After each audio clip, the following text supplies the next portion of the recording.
Merci beaucoup au peuple de Dieu et je vous dis bonjour. Du fond de mon cœur, recevez mes salutations. Que le Dieu que je sers avec crainte et tremblement, le Dieu redoutable, le Dieu d'Abraham, d'Isaac et de Jacob, puisse vous bénir. J'en veux faire la prière. Éternel Dieu, je te recommande ce moment entre tes mains. Sois avec nous, Père. Sans toi, Père, nous ne pouvons rien faire. La Bible dit que tout ce que vous demanderez en priant, croyez que vous l'avez reçu et vous le verrez s'accomplir. Donc, Père, je vais te recommander mes soeurs, mes frères, papa, maman, les enfants qui nous suivent et ceux qui vont encore nous suivre aujourd'hui, peut-être pour la première fois, que tu les bénisses. Seigneur, que tu puisses permettre qu'ils puissent bien comprendre cette parole qui sortira aujourd'hui. Que cette parole trouve une place dans leur cœur. Au nom de Jésus, Amen. Bien-aimés dans le Seigneur, une fois de plus, bonjour. Nous allons lire dans Néhémie chapitre 4, les versets 1 à 9. Lorsque Sanballat apprit que nous rebâtissions la muraille, il fut en colère et très irrité. Donc, verset par verset. Sanballat, ennemi à Bajif. Sanballat, ennemi na yo.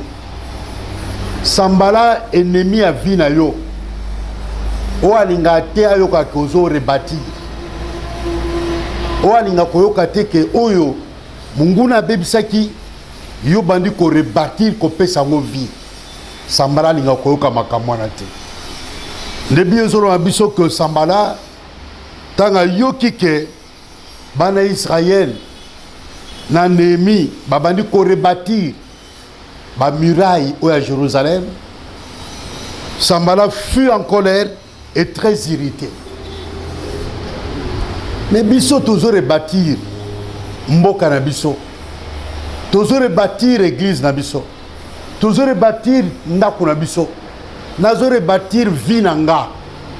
O mungu na bebisaki. Nga kanisa koza na nga muna ngai. Nde tangu na bandi ko rebâtir na eko comprendre que ozano na nga muna ngati. Sanballat fut très en colère, très irrité. Soki omoni moto, tant yo bandi kozwa conscience pour la vie na yo. Tant conscience e bandi kosala kati na yo. Soki omoni moto, yo ozwi mayelo bi non, aveuglement ekwei, obandi ko comprendre. Obandi ko comprendre blocage zo utawapi, passion zo utawapi, situation zo utawapi, stérilité na vie na ngezo utawapi.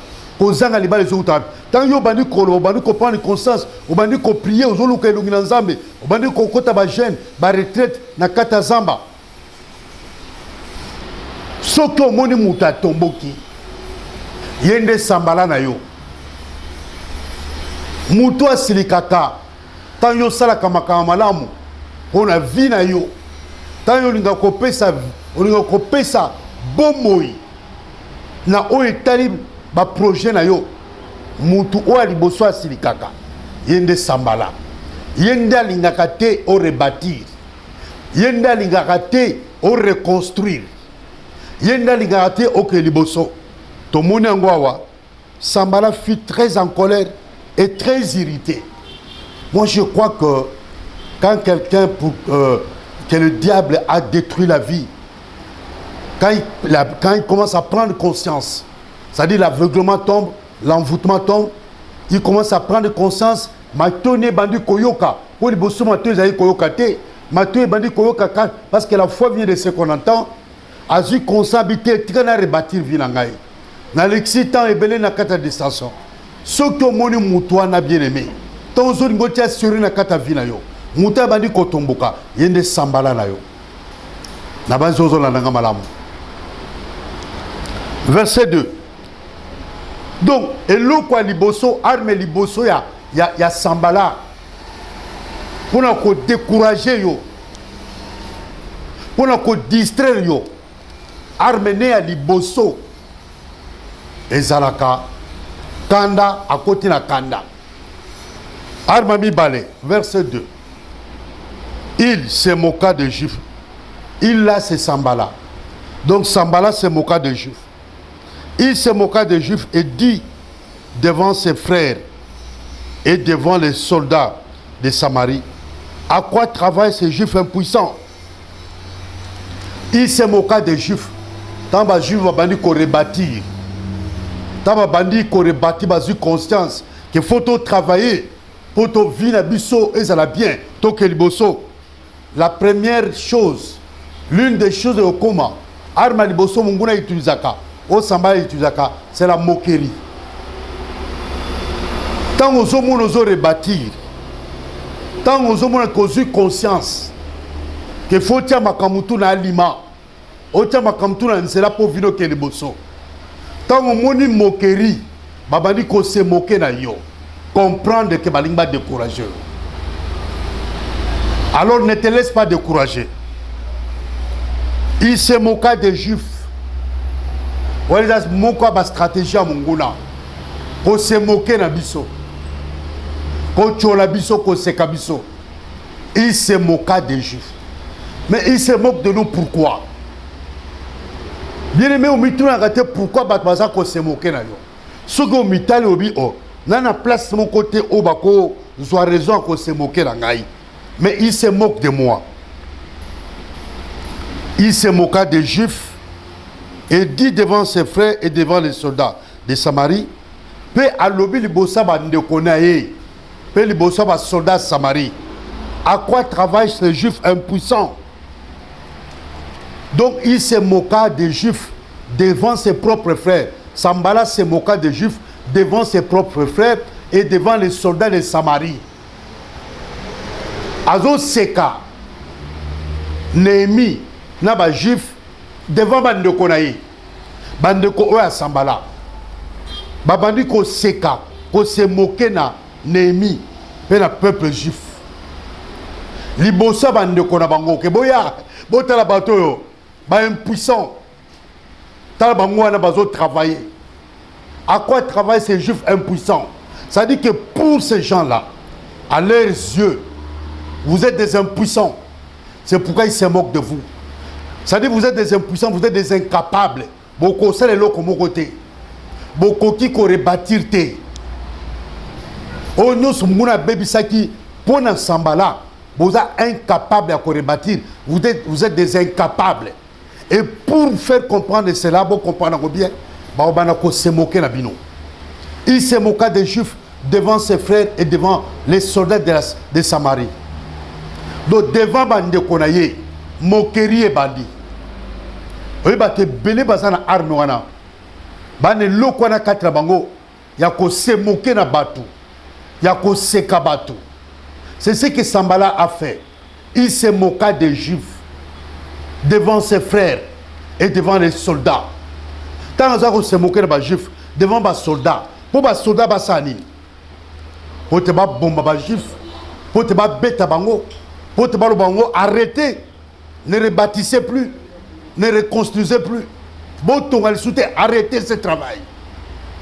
Il se moqua des Juifs devant les soldats. Pourquoi pour les soldats? Les soldats sont des sorciers. Soldats, policiers, soldats,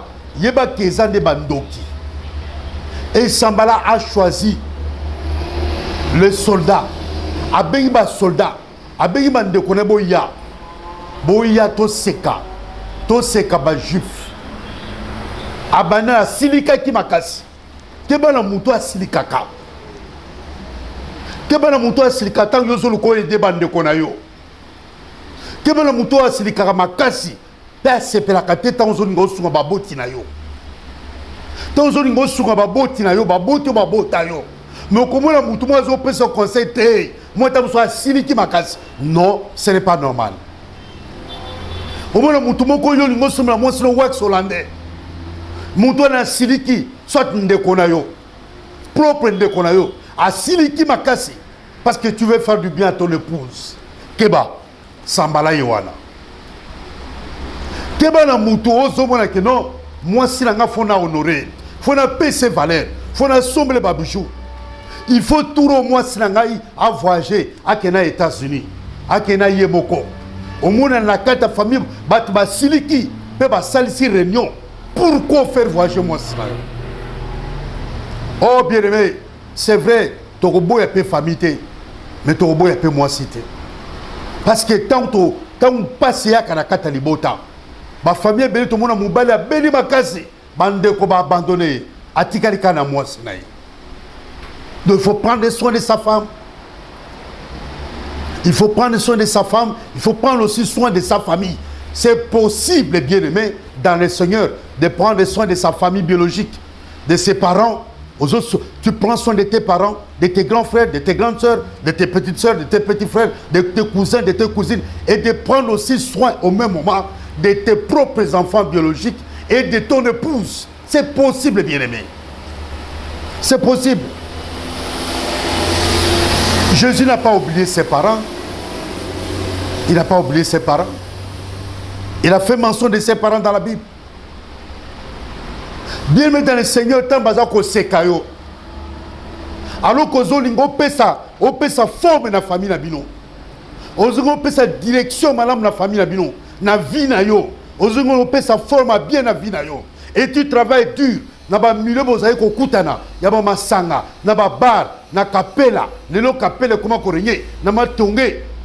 Na couleur madia koko. Obe na bloc na bandal, na bisika ba bien sali, ba mouna ko souté, ba comment en colère contre yo. Parce que tu as pris, comprends ce moment-là que tu as pris conscience. Parce que quand tu n'avais pas encore pris conscience, bazaki na candidaté. Bon, nazalaki na bino, tozali ko mela partout, na ba partout oyeba na Kinshasa. Ville en etikala ko bongate. Na ko na $50, na ko à $40 na masanga. Na bossa ni ko futa minerva la bana. Mais na yo qui le balan Zambé. Et le bilan que celui qui ne prend point soin de sa famille a ruiné la foi, il est pire qu'il n'est censé. Na yo qui le balan Zambé l'habité. Je dois arrêter avec l'alcool parce que l'alcool c'est la mort. T'as le bateau américain babé la cigarette. Au moins un paquet de cigarettes bah comment? Fumer c'est préjudiciable à la santé. Est-ce que votre temps ma société où est ça la kama ba mamakaya ba cigarette ba komaka. Fumer ça nuit à la santé. L'alcool aussi nuit à la santé. Oh bien-aimé dans le Seigneur. Tout excès nuit. Tout excès nuit. Alors quand quelqu'un prend conscience, dit non, non, je dois arrêter avec cette vie. Parce qu'il dit que rachetons les temps car les jours sont mauvais. J'ai quel âge aujourd'hui? J'ai perdu tout 10 ans dans l'alcool, dans les bars, dans les boîtes de nuit, avec les femmes prostituées, dans les concerts mondains. Ma femme pendant ce temps a beaucoup souffert, ainsi que mes enfants ont souffert. Bananga bakum lukola banaba shege. Bananga bakum ko kerikles na une forme kaka mogo kaka et comment salité bako sukula butu. Non, bah, courant qui s'est né, courant pété, bon, on a qu'une informe non repassé. Et c'est à ce moment-là que ma vie, les diables détruisaient ma vie. Obi Bazo Bana Jérémie, détruisons l'arbre et ses fruits. To détruire nzete, nambu manango. Yonde nzete, papa, yonde nzete, maman, yonde nzete. Bazo va détruire. Yo na fruit na yo. Na ba fruit ça dit ba na yo. Les diables t'ont envoyé à ta famille. Abanana ko détruit papa. A détruire notre papa. Soit à quoi bana pe na bana. Mais minga s'occupe pas na papa. Non nos maman te. Mais d'abord c'est le père parce que c'est le père qui est le chef de la famille.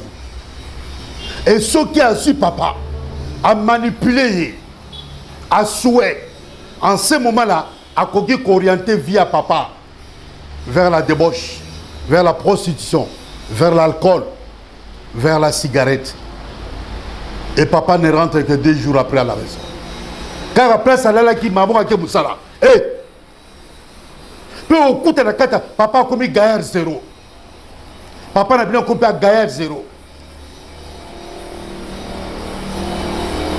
Donc, quand la personne prend conscience, tant que vous avez conscience, bien aimé, il y a que Et ça n'a pas bateau bako séparé. Tous ont conscience que nous avons zonga. Pembe na moi si nangai, ya ba nangai. Na rebâtir foyer nangai. Na reconstruire foyer nangai. Na pe sa vie na foyer nangai. Na pe sa direction malam na foyer nangai. Na tangi saba nangai. Parce que banande lobby ne bako songai. Soki ba si ba classe bien. Bazu musala na ki mo bangi nangai. Bana bako songa bako se souvenir papa pe asunga kabiso.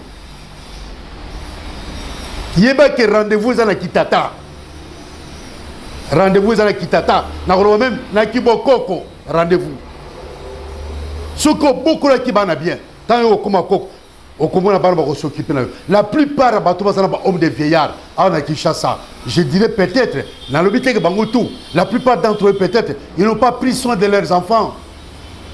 Ils étaient peut-être dans l'alcool, dans la position, dans les aventures, dans la distraction. Et aujourd'hui, ils se retrouvent dans les hommes de vieillards.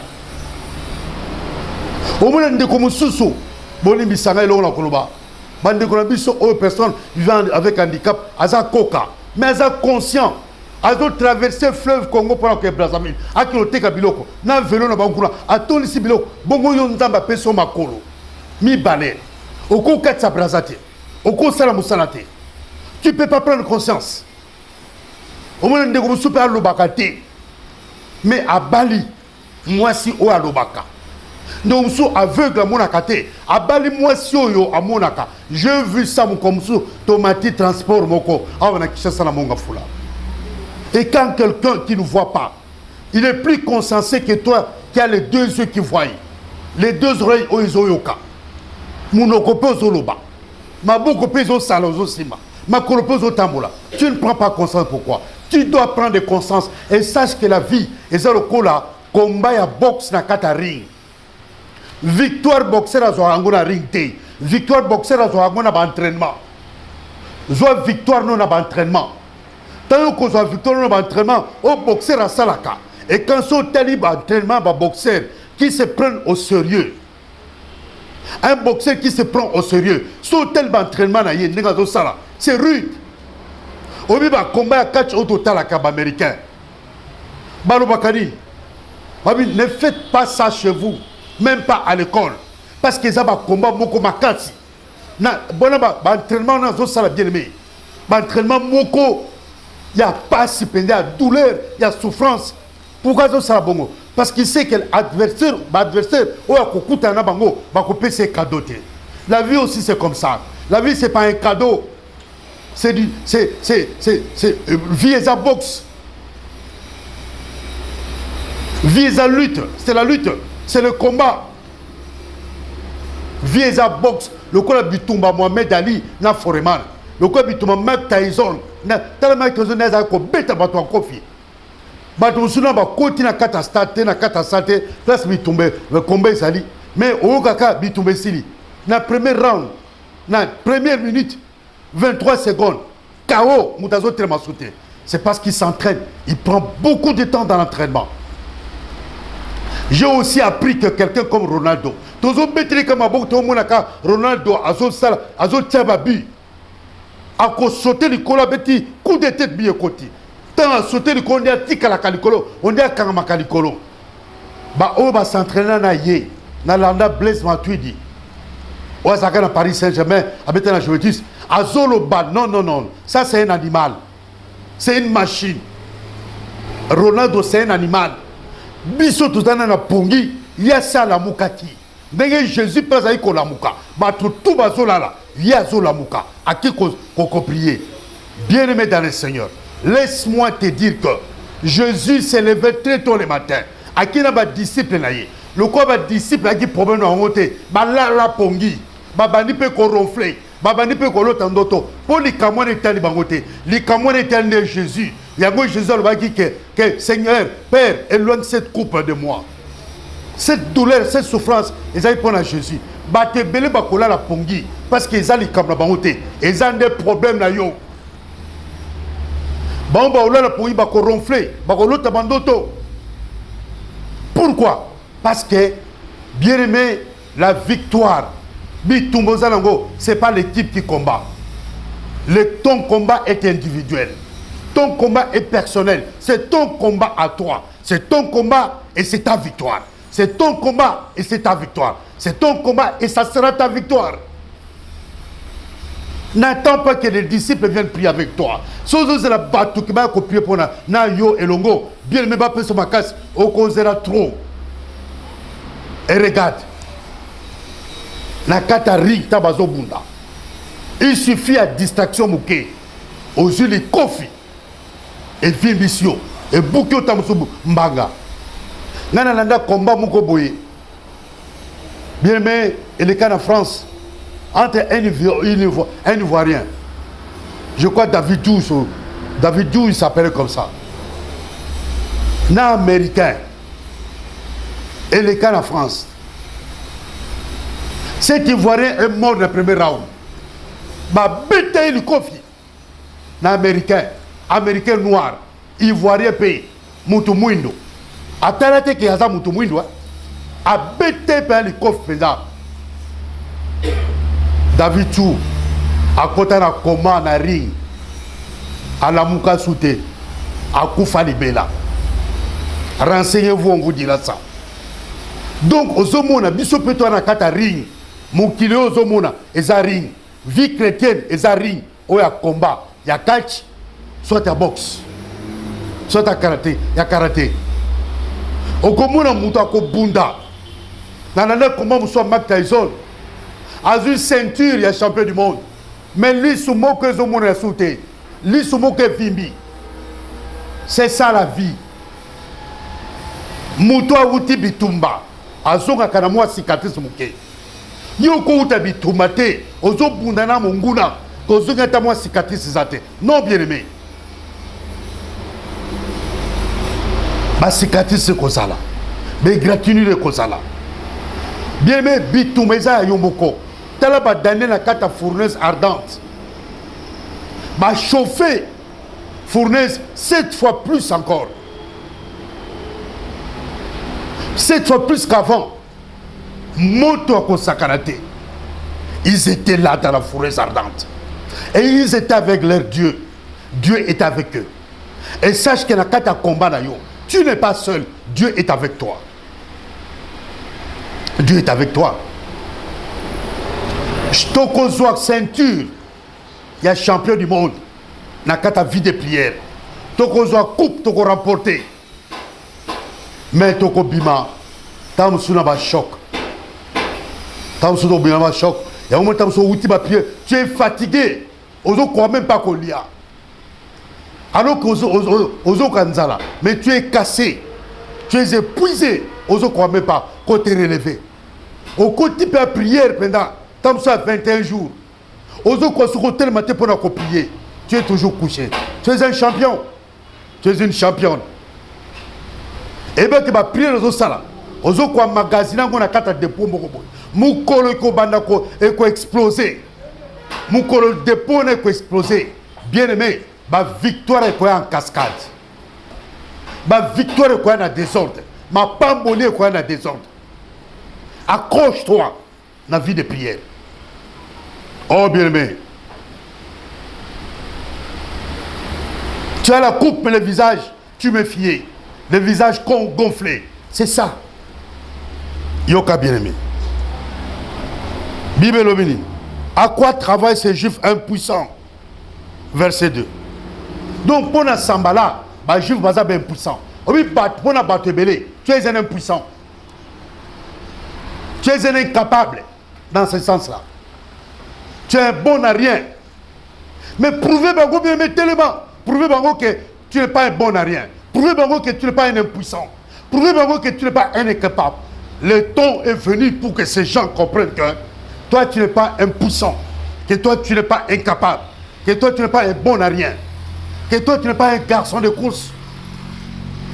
Que toi tu n'as pas de la valeur. Le temps est arrivé pour que tu puisses contredire ces gens-là. Va changer de discours. Va voir que oui, non, cet homme est puissant. Parce que le Dieu que nous servons, il s'appelle le puissant de Jacob. Oh Jésus. À quoi travaillent ces juifs impuissants? Quand tu travailles, tu es impuissant. Quand tu fournis un effort, quand tu oses le café, c'est un impuissant. sozu makasi non na bana okeleba Congo na suma kamalala na suma kabananas na kakoteka na suma babanan bana otababi. Regarde cet impuissant. Il a fini les études, il est licencié. Il ne peut pas trouver un emploi en ville. Mais na loki musa na monité, na ko créer musa na ngaboko. Na ko kota dans l'informel, na sala o ngamoko. Na ko appelle PDG na musala ngamoko. PDG à banane, PDG à malala, PDG à banana, PDG à tomate, ya bandembi o bazoteka. Pourquoi pas? À quoi travaille ce juif impuissant? Quand tu ne travailles pas, tu croises les bras, il est paresseux. Aza paresseux. Alemba lemba. Mais quand tu travailles, babio, c'est un impuissant.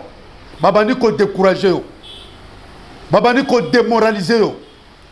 Babani ko se moquer na yo. C'est un impuissant. Talandenga lemba. Non bien-aimé. Non bien-aimé. Ko landa langage na bangote. Ko landa ba moquerie na bangote. Solani ba moquerie na bango. Orosay lo kobote. Ils se moquent de toi, non? Quand ils disent de toi que tu es un impuissant, ils se moquent de toi. C'est ça la moquerie. Qu'on permette mutumoka se moquer na yote. Kotika mutumoko te a se moquer na yo. Oh, à quoi travaille ce juif impuissant? Les laissera-t-on faire? Est-ce que ton tika bango sala? C'est juif impuissant. Ton tika bango sala. Si ton tiki bango sala, ba ko victoire. To ko tika bango te bien aimé. Ko kasate ke ba ko tika yo. Ko kasate qui vont te laisser le temps de travailler. Ils vont t'empêcher. Ils vont mettre des pots de bananes dans na yo. Ils vont tout faire pour que ton chemin soit glissant. Ils ne te laisseront pas faire. Ils ne te laisseront pas construire. Ils ne te laisseront pas bâtir. Ils ne te laisseront pas rebâtir. Ils ne te laisseront pas reconstruire. Bakoti kote rebâtir vinayo. Bakoti kote kope sa sens na vinayo. Ope sa forme na vinayo. Bakoti kaote. Mukileza bongo. Mukileza combat. Mukileza ring. Eza boxe. Eza ring ou ba boxeur. Pour la pardon à la kate. Pour les aïsika ba se moka na batu. Pour les aïsika ba kangela batu akanda. Ozo komituna. Mais kangela na kanda boy pour la nini. Raison exacte. Mazana kanda non. Pourquoi? Parce qu'à d'autres senti que tu es en train d'avancer. Avance. Avance. Oh bien aimé. Le laissera-t-on faire? Bakoti kote kosala. Bakoti kaote kosoma lupango. Bakoti kote ko banda fondation. Bakoti kaote. On ne te laissera pas libre. On ne te laissera pas calme. On ne te laissera pas. Le laissera-t-on faire? Kokasate ke bakoti kao kimia. Bakoti ko jamais kimia. Le laissera-t-on faire? Sacrifieront-ils? Baza komituna. Est-ce que bako se sacrifier? Oui, nous devons nous sacrifier. Ma soeur, sacrifie-toi. Pour avoir des enfants. Tu es dans un mariage, tu n'as pas d'enfant. Tu dois te sacrifier. Ah, Jésus pousse dans son baraté. Moi si. Tu dois te sacrifier. Na vie de prière. Quand tu as gêne, quand tu as bon délit, sacrifie-toi. Bilo comme ça, boya koliango. Parce que tu as victoire. Oh, et comme il t'a un sacrifice. Et comme il t'a un sacrifice. Quand on a un sacrifice, ça dit que tu dois te priver. Tu dois t'abstenir.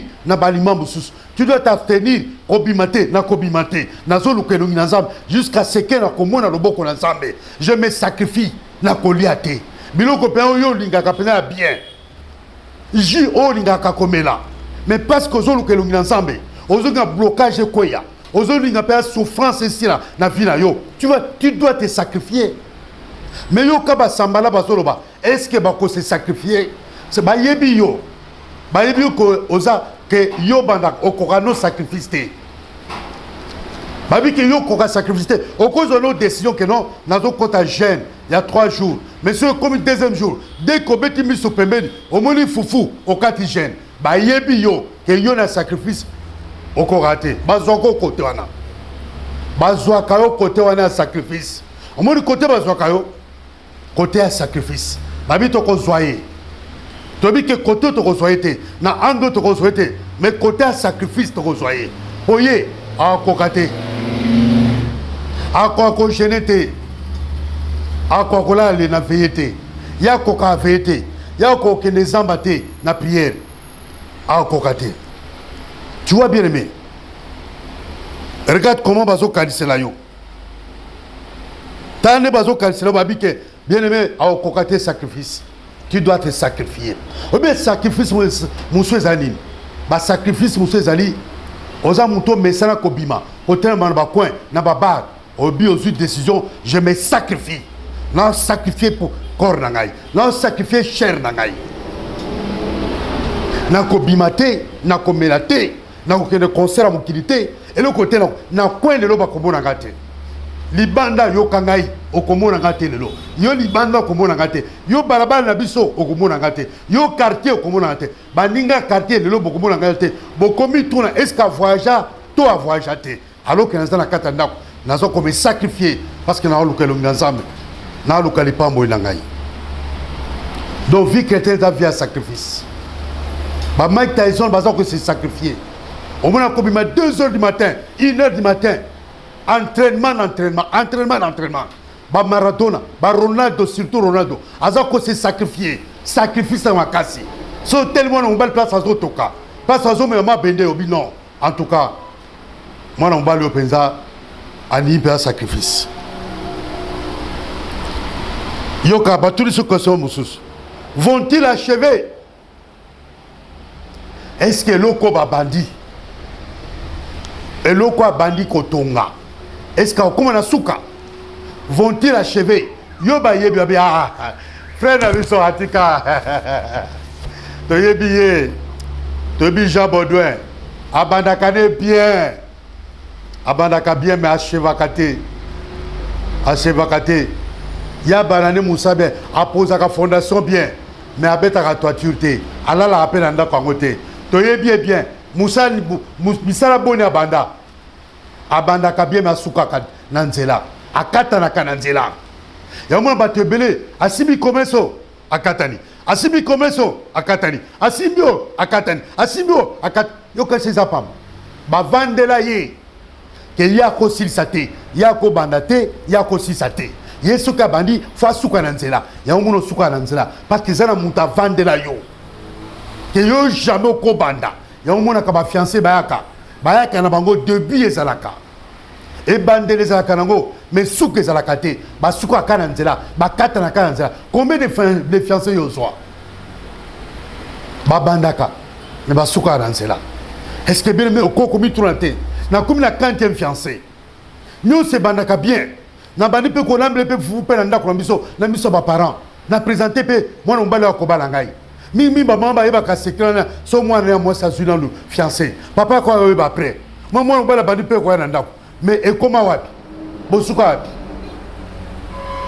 na nzela parce qu'il y a une condamnation qui pèse sur toi que ko bandana yo mais ko suka jamais yo ba condamna yo ba tia yo signe ba tio elembo partout aux okene même ba démon ya mboko yo komi ya kato komi ba yambi yo ba bia to suye ba tout pe information bi oui a komi koto oui bo surveiller a ko bandana ye mais a ko comment na sukate ya umuna ko so fiancé abotio ta mususu mwana moko mi bale akimi akenaye ozumu bale mususu abotio pe bana mi bale akenaye ozu pe mi sa mais quand il pas inabino musu pe ko so penda masali grâce oza fiancé azuyo fiancé oza bana mi satu mais vous souki kananzela pour ma kamne souka kananzela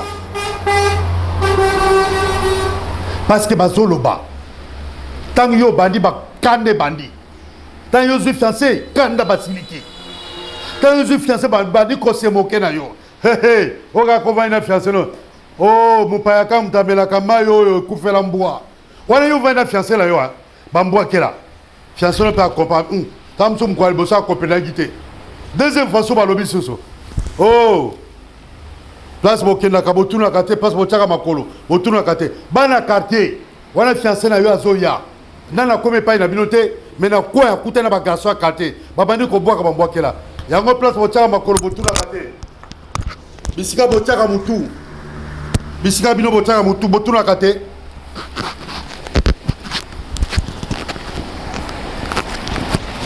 bisika bochaka mutu botuna kate wa mena mayo kufela mbwa wala mayo kufela mbwa te babali ko seka lisole bana kaka soki yozoleka Ceux qui ont les gâtés, ils sont les bandatés. Moi, par manque de bêtise, on a considéré que la bagation, est-ce que vous avez travaillé comment? Voilà, bien aimé. Même ma famille a bien baillé bayo. Bandokyo ba condamné au bayebi. Yango moni ba bagana ba zakapena ba za s'inquiéter kate ba bia. To s'inquiéter pour ani. To bi place to kangaye. Au bandana ye na kosuka na nzela. To bi eloko to tia na nzoto na ye. Ne bande mbal ba komona ngote. Mais so mbala linga banda kotuna na ayeko singa liste nde sikoyo. Place ba kamé bandi ko beba. Yayo makambe beba ka so ka ba senga liste kaka. Depuis ba senga liste ba kenda. Depuis ba sala predo ta kenda. Depuis présentation kanga lupong Joana kenda nae. Tonton a kenda nae. Tonton David a kenda. Tonton Pascal a kenda na Pascal. A kenda nae. Aka o kanga lupong. A kanga lupong. Pour zo pena bien. Pour appeler son espoir. Pour me koloko la soupe. Ya bilolo. Ya ngulu. Pour appeler son assurance. À ces garçons sérieux, à kanga lupong. A te na ko cédé kaka. Na ko cédé kaka. Na no cédé te parce que na mona ide tata sérieux. Oh bien aimé. Nzoka te ozana esprit oyo ya eloko ici la kate. Le non-achèvement. Notre Dieu est un Dieu. Quand il commence, il va jusqu'au bout. Quand il commence quelque chose, il va jusqu'à la fin. Notre Dieu. Tu m'entends? Il est l'alpha et l'oméga. Il est le premier et le dernier. Bien-aimé, affrontons obstacle wana. Koki mangote. Yoka. Oh Jésus. Vont-ils achever? Redonneront-ils vie à des pierres ensevelies sous des monceaux de poussière et consumées par le feu? Ma pierre précieuse na yo. Ma diamant na yo. Ma or na yo. Biloko no a valeur. Biloko mutuya. Ma joie. Ma kena ko bomba ngona samabe. Enfoui dans le sable. Sous la terre. Tant yo eu conscience, on m'a dit qu'on prier. Ne pas ne mon koloma comme bébé bakit. Tant yo copier na ne sikawana. Bitumbe za quitté. Mais tant qu'on m'a dit qu'on prier nzamba solo penza. Ne place bitumbe bandaki. Oui pourquoi? Parce que bien a eu conscience. Oui pourquoi? Parce que tant on m'a dit qu'on prier, on m'a dit qu'on tina moto. Mbalamoko moto wana ekoko ziki sabilo kona bangwana. Et que ziki sabilo ko e kanga yo po soko bande loko okoma na sukate. Et que ko ziki sango alors bangona moto babibe moto e wuti wapi. Tamba vérifier na ba radar na bango. Na ba caméscope na bango. Na ba caméra cachée na bango. Ba monique zayo. Yangwana depuis ce jour bitumbe ya bakasi. Mais ko lembate yo lembate. Ta bitumbe ki makasi obia ngata na zali copier bitumbe zali makasi tete. Ta zali copier bitumbe zali makasi te bazali ko distraire bazola so pongi bazo faire croire comme si vie aux ana ngonde yangwana. Non bien aimé, invoque Dieu. Le jour d'état de test, il te répondra. Il t'annoncera des grandes choses. Il y a des grandes choses dans ta vie. Il n'y a pas de petites choses. Ta vie, c'est la vie des grandes choses. Ta vie, c'est la vie des exploits. Il t'annoncera des grandes choses. Il y a des choses cachées dans ta vie. Il y a des choses cachées. Des bonnes choses. Des meilleures choses. Autres zones, autres aussi, mais ça va miette kaka. Le coup, va miette oyo. Et quoi, il y a ça, mais ça. Il y a pas. Toi, bilo kokolia. Yosa mutaba miette. Yosa mutaba grande chose. Oui, pourquoi ils ont pas grande chose? Ozo kuta na ba grande chose. Ozo simba mote. Parce que tu n'invoques pas Dieu les jours de ta détresse. Redonne vie. Babie, alinga pe sa vie na famille na ye. Alinga pe sa vie na ba parents na papa ne, na maman ne. Tala maman ne, tala papa ne. Nde to condamne bango. Mais to monde mi connaît papa na bango zo sala et bandi ko simba au moment na bango zo sala ezo simba au bango zo sala ezo simba. Ta famille doit être différente d'autres familles. Tes frères et toi, bien il faut marquer différence. Au bien Bible zo bani même ba étoile et puis ça a éclat à mon côté. Chaque étoile a son éclat. C'est dans 2 Corinthiens. Si je m'abuse. Chaque étoile a son éclat. Surtout dans la famille, il y a Joseph.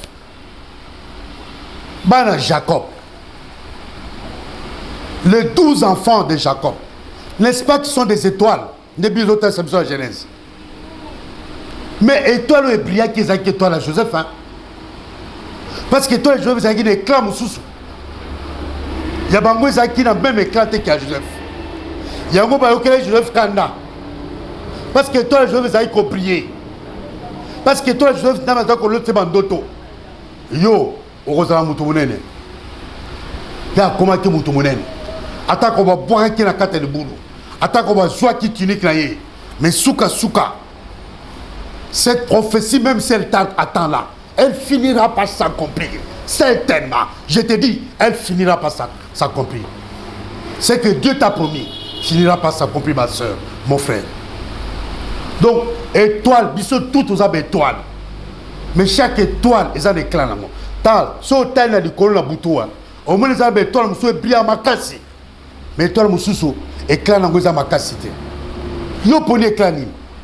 Yo za éclat ni. Yo za éclat oya makasi. Mais ba zoyo, ba bomba yo na sama bele. Ba bomba na kata océan. Ba bomba na kata forêt équatoriale. Ba bomba quelque part ngolo ta kozakana na ba makako kana kata zamba. Ozakana ba ndema kata zamba. Olota kaba yozo sakana ba nyama bananda kao. Olota koza na kata zamba parce que ba bomba ndekuna, ba bomba yo ndekuna. Yango siko sambala. Les Arabes Bazoloba redonneront-ils vie Bazoloba à des pierres ensevelies sous des morceaux de poussière et consumées par le feu. Tobija, verset 3, l'ammonite était à côté de lui. Donc, Tam Sambala Zoloba, Tobija, Azapembe naï. Ozakana Sambala te, Ozapena Tobija, Ozaka Pembe na Sambala. Sambala est leader na bango. Parce que dans chaque groupe, il y a des démons. Il y a un leader. Et ici, nous voyons le leader, Ezali Sambala. Parce que c'est lui qui prend la parole. C'est lui qui donne les ordres. Et bien, Moussou Bazaba, simple exécuteur. Exécutant plutôt. Ce sont les simples exécutants. Mahou Bazaba, capon a exécuté. Tobija l'ammonite était à côté de lui. Et il dit, laissez-les bâtir. Ozoka. Tobi Jalobi, laissez-les bâtir. Botika bango batonga. Tokotala. Baba, koti kolobane za ya kochola. Laissez-les bâtir. Ils ont langage à moquerie. Ils ont langage bazo sous-estimé yo. Ils ont langage mon bazo, que tu es impuissant, tu es incapable. Ils ont langage à moquerie. Ils ont langage à colère. Ils ont langage à Mouta Tomboki. Ils ont langage à Mouta Ebike. Attends, bâti qui va nous bâtir au comment on a soukate. Au bien la Bible, l'évangile de Matthieu. Bible Zoloba, Mouta Linko Tonga tout. Avant d'en péménité. Asana calcul. Que souka bani ko Tonga tout. À tes fondations. Est-ce qu'il y a comment tu n'as souka? Est-ce qu'il y a conseillé ça? Est-ce que yo va na kapembeni? Bah bien, avant na kapembeni. Atali capital mbongo azalango soki ko permettre ya ko tia fondation ya ko matsandako ya ko beta toiture ya ko tia ba porte ba carreau ya ko kota na kata ndako na pe alala capital on a mbongo biso dans des prières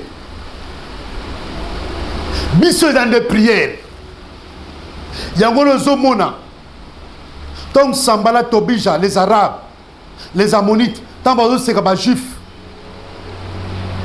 Les juifs recourent à la prière. Ils ont prière kaka. Dans verset 9, Néhémie 4, 9, nous priâmes notre Dieu. D'autres bonnes Nizambe la biso. Et nous établissons une garde. Pe ba établi garde. Batie garde. Wana bazo tombe batie batou. Ba gardien ba sentinelle batalaka. En fait que benimi ba yate. Nous établissons une garde jour et nuit pour nous défendre contre les attaques. Contre les attaques. Batie garde pour ne pas se défendre contre leurs attaques. Ozoka. Pour se défendre contre leurs attaques, batie garde. Yo tchaka nini. Nini yo tchaka. Ozoka. Pour nous défendre contre les attaques. Toi, pour te défendre contre les attaques des sorciers, des occultistes. Yo salaka nini. Précaution ozoka. La première précaution, c'est la prière. Il faut vivre des prières. Il y a des gardes dans la biso. Tu as des gardes fous. Oh, bien aimé. Donc, Yokane Azoba, Tobi Jalamonite était à côté de lui et il dit, laissez-les bâtir. Si un renard se lance, il les renversera leur muraille de pierre. Pardon. Aboti Kabango va bâtir. Mais ce qui renard a yé, a renversé, on va bâtir. Nana renversa kay. Oyo tongaka. Renard wane zanani. Babi, un renard. Un renard. Vous voyez que Jésus a benga héros de renard. Jésus a benga héros de renard. Mais à l'obi, boti kabon batonga. Tant que tine ba renard, va qu'on renverser, au bango va so bâtir. Au moni, il y a quelqu'un qui renverse ce que tu bâtis. Chaque fois tant aux autres tonga, chaque fois tant aux autres conscience, au moni tout s'écroule comme un château de cartes. Parce que bâti na kaba renard, il y a des renards tout autour de nous. Et les batumuso apembenabiso sont des agents physiques du diable. C'est-à-dire ce sont des renards. Au bas de la kasoto tongi, mbalamoko ba ekobebisa. Pourquoi ça? Obinda kusoki batongi yango, ate batie mabanga minene, batie sima lelo. Soki sana 3 jours te. Kaka lelo na butu yoki kolala. Soki ba renard ba ye, ba ko renverser yango. Yango batia ki garde. Pour te ba surveiller yango jour et nuit. Père éternel, tu es le puissant de Jacob. Rends tes enfants puissants. Regarde comment Tobija, Sambala, Tobija, les Arabes, les Ammonites, ils se moquent des enfants d'Israël. Ils se moquent de nous, tes enfants. Ils nous qualifient des impuissants. Ils se moquent de nous. Il y a la moquerie. Ils sont en colère quand nous prenons conscience de rebâtir notre vie. Ils sont en colère, Père. Ils viennent renverser. Mais la Bible dit, c'est que Dieu a bâti. Personne ne peut les renverser. Et ce que Dieu a renversé, personne ne peut rebâtir. Seigneur, n'a qu'au renverser. Oh, nyonso. Papa et ton Dieu. Il y a Munguna a tongi tout autour de biso. Il y a ma baie. Munguna a tongi tout autour de biso célibat. Stérilité, causant en kobota. A-t-il pauvreté, a-t-il blocage. A-t-il maladie, a-t-il koufa. N'a qu'au renverser ngo. N'a combo qui toque sur ça. Et quoi ya? Ekweya, ekufa, ezika, ekweya, ekufa, ezika, ekweya, ekufa, ezika. Na eko ravesango, ba sansale, ba ndokinonso, oba bunsakayo, oba lingate yo tonga. Na eko ravese bango, na eko kata bango. Biologie que mes ennemis m'entourent comme des abeilles, mais au nom de Jésus, je les taille en pièces. Na eko taille en pièces. Bon tout ba bunsakayo, oba bunsakayo, oba bunsam kobota na yo, oba bunsakaliba na yo, ba tout ba bunsakavi na yo. Na eko renverser bango. Na eko kata bango, na eko frapper bango d'aveuglement, na eko tina bon moto, monter ziksa, et consommer, et calciner, et carboniser, et dévorer, et détruire bango, ba koya, ba kufa. Oh, bibelobi oazo kansa akolia musuna yo, akolia musuna ye moko. Oazo kansa komena makila na yo, akomena makila na moko. Pe li bulu batimo la gi, bote bakunda yo, na ke ko kanga bango, na likote bango, pe na kotisi bango na kate li bulu na, ba koya, ba kufa, ba zika, na kombo kitoka spasia. Tala, Judas akanisa ki, nenga teki Jésus, asa azwa kimbo, ya kanisa ki, Jésus a kufa liboso na ye. Mais Judas ne muta kufa liboso a Jésus. Muto pazo lukaliwa na yo, bote yo kufa avant ye. Yende muta okufa avant yo. Yo ko kena matanga na ye, yo kene bembe na ye, yo kete na cimetière, oko vérifier de bazo kuna ye. Mais ye akoya matanga na ote, oya kozadia sa kufaki yenda ko place yo tala roi Saoul aluka ki liwa David mais David a kufaki liboso ya roi Saoul te roi Saoul ne muta kufaki liboso ya roi David pourquoi parce que zaïko luka mabe ya David nzamba zong sa ke mabe biobi surmontons le mal par le bien mais ya zaïko surmonter les biens au David a salé par le mal. Judas a surmonté les biens Jésus a salé par le mal. C'est pourquoi l'Iwa est joyeux. L'Iwa est le côté. Il était l'Iwa et le côté Moututu. La famille ou à Kangama Botanabino. Ou à Bomela ou à parents. Ou à Bomela ou à Bandeko. Ticket l'Iwa est joyeux. Et Kenae n'a comme tu es ça. Bien le bit au bêta bomba kofi. N'a bambaga mine kokoya. Toro bêta bomba mata. N'a matama. C'est la Bible qui dit. Bien le bit. N'a zo poursuivre ennemi nangai. N'a kotikate. N'a kosongate. Son a kangi bangote. Poursuivre ennemi nangai. Bien mais tozo suka awa. Mais yon andako. Continuez à prier. Continuez à poursuivre. Banguna na yo. Poursuivre bango. Kanga bango. Kata kata bango. Bela moto. Parce que Dieu exerce seulement par le feu. Montez que ça est consumé. Et cassé bango. Na combo qui toka soisia. Continue. Nandako à prier. Mais yo sono yamba soisia te. La lingo yamba soisia. 1 minute seulement. Donne-moi 1 minute. Loba simana ngai kolo Yesu naza mutu masumu limbisa masumu na ngai sukola masumu na ngai na makila soisia kolo effacer komo na ngai na buku ya satana komba komo na ngai na buku na yo na buku wa bomoi banda lelo nkolo okomi seigneur na ngai okomi sauveur na ngai ngai na komi mwana yo na kombo kitoko soisia amen. Que mon Dieu vous bénisse. Bye bye. Ciao.